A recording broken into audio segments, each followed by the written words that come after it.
Right now, you are currently, what is your title in the music industry? I'm the director of marketing for Def Jam. I'm the vice president of talent for All Def Digital. Amazing. And I know that you work closely with a lot of independent artists, unsigned artists. You actually gave me an opportunity as an unsigned artist, and I really always appreciate that because coming from you, your name rings bells in the industry and in the street. So when you can use a name like Mr. Wise McGriff, it's kind of like using Obama's name too. It definitely gives me a juice card. And how do you feel that? How do you feel about the change in the music industry over the past, I would say, 20 years? It actually had become saturated. Music used to be based on substance. Music used to have a story. Music used to give you something to think about, something to reflect upon. Now, as soon as you start giving people some extra money, everything had become commercialized. It went from creating songs that was based on social values and views to just like the average TV commercial jingle. If it sounds good, then like you're gonna be the hottest thing that's out until somebody else sounds good, so forth and so on. But you need to bring back the originated state of music. You need to bring back, even if you're going to stick with the new school, have the mindset of DMX, but with the ability to articulate it the way Jay-Z would. Right. You know, in other words, there's nothing wrong with you to vent your anger as well as your frustration, but why panda? I'd rather know that is dark and hell is hot. Right. I'd rather know that it's a hard knock life. Right. I'd rather go back to the days of, you know, my dear good friend Grandmaster Caz. Bring it back to where it actually started from. Right. You know, bring back music. Bring back those that had like created it before it became watered down. I believe that the music that is being created now, they call it hip hop, but I don't believe that that music should be called hip hop because it's not. It's some kind of like trap, rock and roll. It needs its own genre because lyricists such as myself, DMX, Jay-Z, people that use lyrics and they take music and they express it and they tell stories, it's not the same as what they're doing now. They're promoting sex, they're promoting drugs. I don't even know what trap music is. I mean, first of all, why would you want to trap yourself somewhere? I don't want to be known for being inside the trap house and I'm a trap rapper, and then when I get trapped off, you know, like now Bobby Shmurda and a couple other artists after, you want to know how did you get trapped? Because you trapped yourself. You actually have the mindset that have you trapped.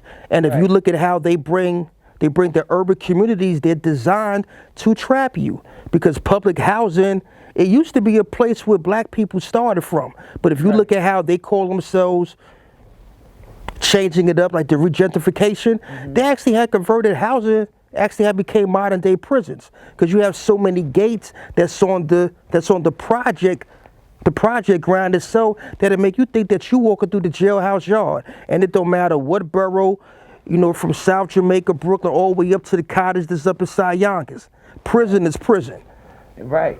And the housing communities do resemble prisons. And I remember a time in Yonkers when they had Al Sharpton come through, and basically the people that lived in the projects, they wanted to live in the suburbs. They wanted to live in the communities where you would say the white people lived, but actually they all moved over there and got their little prefab houses from public housing, and now you're stuck over there in a community where you don't have a car, you can't afford the stores over there, and you're just traveling to get back to where you moved from.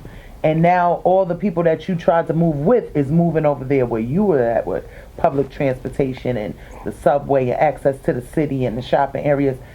So it's like people always want things that they feel like they can't have, or people tend to want things that they see that's on TV. Yeah. You see now, like they get caught up in thinking that empire and power, that's actually real life. You gotta be able to differentiate the entertainment from your real life aspect. Right. Whereas that when you're in Yonkers, you have pastors like James Hassel that actually patrol the streets of Yonkers. Right. And then you have brothers like the Dean family, Joaquin as well as Darren, that'll give you hope. Like, yo, Rough Riders is in the hood. Right. You don't have to come to Midtown to record. Right. You don't have to come to Midtown to office buildings that you can't even have access to.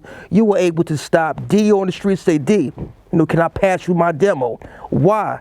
I need some studio time and I don't have no money today, and they are willing to help you. Yeah. But when you come downtown, when you stop by 825 8th Avenue, Def Jam, you cannot enter the building. When you enter 512 on Fashion Avenue, Russell Simmons building, you don't have access to the building, so you need to bring music back to the hood. Yeah.